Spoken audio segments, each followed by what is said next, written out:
네, 요즘 창의력, 상상력 이런 것들이 화두인데요. 누군가가 언제 이런 얘기를 하더라고요. 우리는 아파트에 살면 안에서 보는 집 모양이 다 획일적이잖아요. 그렇죠. 뭐 위층도 화장실, 제가 있는 곳도 화장실 뭐 이런 구조인데 맞죠. 근데 뭐 네모나고 뭐 집 구조나 문 모양 또 창문의 위치 이런 것도 다 똑같잖아요. 네, 그런데 이렇게 우리 집에 있으나 또 뭐 옆집 친구 집에 놀러 가나 다 이런 똑같은 환경에서 자라는 아이들이랑 또 외국처럼 각 집집마다 구조가 다 다른 환경에서 큰 아이들이랑은 창의력 발달에 얼마나 큰 차이가 나겠느냐라고요. 네, 왠지 그럴 것 같네요. 저도 내가 직접 설계한 나만의 집에서 살고 싶다 이런 생각을 하게 되는데 그런데 실제로 이런 개성 있는 집들이 점차 생겨나고 있습니다. 네. 박예영 기자 나와 있고요. 이게 요즘 추세인가요? 네, 지난해에는 상반기에 아파트가 아닌 건물, 그러니까 비아파트가 아파트 건설 물량을 앞질렀다는 그런 국토부 통계도 있더군요. 그런 걸 보면 이제는 집에도 내 취향과 개성을 반영하려는 분들이 점점 더 많이 생겨날 것 같아요. 오늘 만나볼 사람들은 선구자쯤 될 텐데요. 특이한 도형 모양의 집에 살고 있는 분들, 또 절약이나 소통 같은 특별한 목적 때문에 집 구조를 바꾼 분들입니다. 단순히 남들이 주목하는 것 말고도 개성 있는 집들의 좋은 점이 있다고 하는데요. 집주인들을 만나 얘기를 들어봤습니다. 한적한 등산로 아래 자리한 집들, 그런데 외관부터 심상치 않은 집이 하나 있습니다.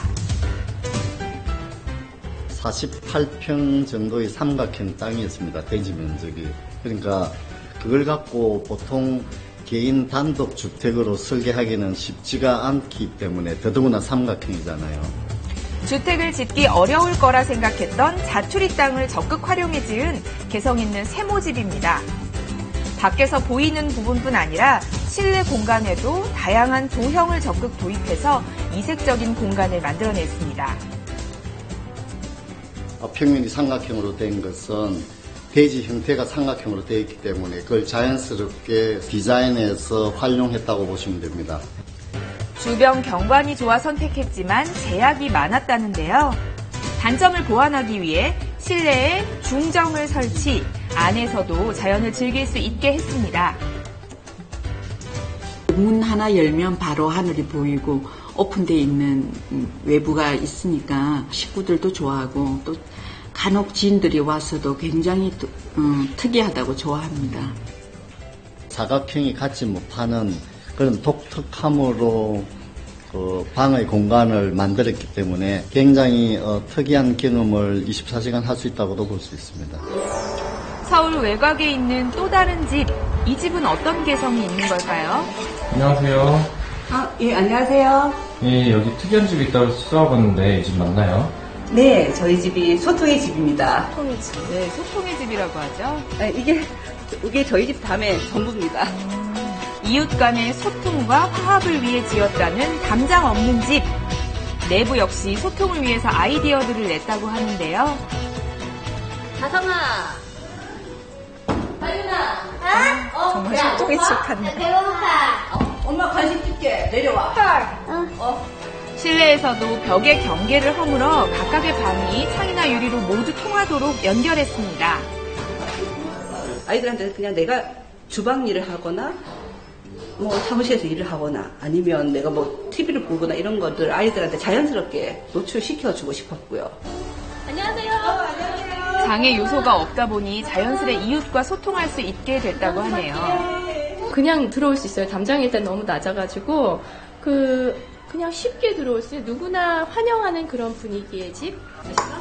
그렇다 보니 자녀들의 정서에도 변화가 생겨났는데요. 아이들이 편하고 이런 관계들이 회복이 되면은 아이들이 결국은 밖에 나가는 것도 편하고 옆에 사람들을 대하는 것도 편하고 뭐 그렇게 되더라고요. 1년 내내 서늘하기로 소문난 강원도 홍천. 이 지역의 기후적인 특색을 고려해 지은 집이 있습니다. 바로 난방비 제로 에너지 절감 주택인데요. 1년 내내 이 정도 온도 21도, 22도 거기서 왔다 갔다 하는 거죠. 1년 내내. 냉난방비가 거의 안 들기 때문에 이런 집을 짓는 거죠. 절약의 비법은 집안 곳곳에 숨어 있습니다. 첫 번째는 유리창입니다. 네, 유리창이 이제 겉으로 봐서는 몇 장이 되는지 잘 모르거든요. 근데 세계화병이 3중 유리라는 얘기예요. 네. 또 처마의 길이를 60cm로 길게 해서 햇볕이 직접 들지 않도록 하고요. 자재에도 비법은 숨어 있습니다. 합판 사이에 20cm가량의 스티로폼을 더해서 단열 효과를 높인 겁니다. 워낙 단열재가 두껍기 때문에 열이 새 나가질 않으니까 이거 우리가 그러니까 보온병하고 똑같다고 그런다고요. 에너지에 의존하지 않는 집을 짓고자 준비한 기간만 무려 15년. 그 결과는요. 집이 이런 집은 이런 패시브하우스는 굉장히 쾌적해요. 집이 쾌적해가지고 거기서 오는 이점도 있고 이제 그런 집들을 원하는 사람들이 제법 있더라고요. 그래서 그런 사람들 집 지어주고 있고요. 가족의 건강을 위해 개성 있는 집을 지은 분들도 있습니다. 일반 주택과 다른 점 발견하셨나요?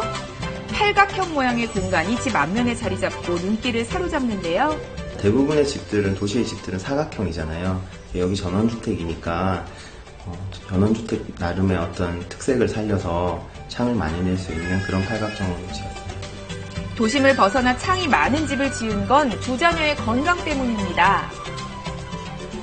신생아 때부터 그 아파트에 이제 있게 됐는데 비염을 바로 얻었습니다. 그래서 너무 고민을 하고 아기가 아픈 것 때문에 매주 병원을 가다 보니까 이건 아니다라는 생각을 하게 되었습니다. 바람이 통하고 볕이 많이 드는 이 집을 아이들은 어떻게 생각할까요? 아파트 살 때가 좋아요. 여기가 좋아요. 여기가. 맑은 공기를 마시며 생활한 탓일까요? 건강에도 작은 변화가 생겼습니다. 목기관지염은 저도 그렇고 둘째 아기도 그렇고 거의 이제 사라진 것 같고요. 공기가 좋으면 병이 진짜 사라진다는 게 정말 절실히 느끼고 있어요. 사각형 틀을 벗어난 개성 만점 집들. 집에 창의력과 상상력을 더하니 여유와 행복이 묻어납니다.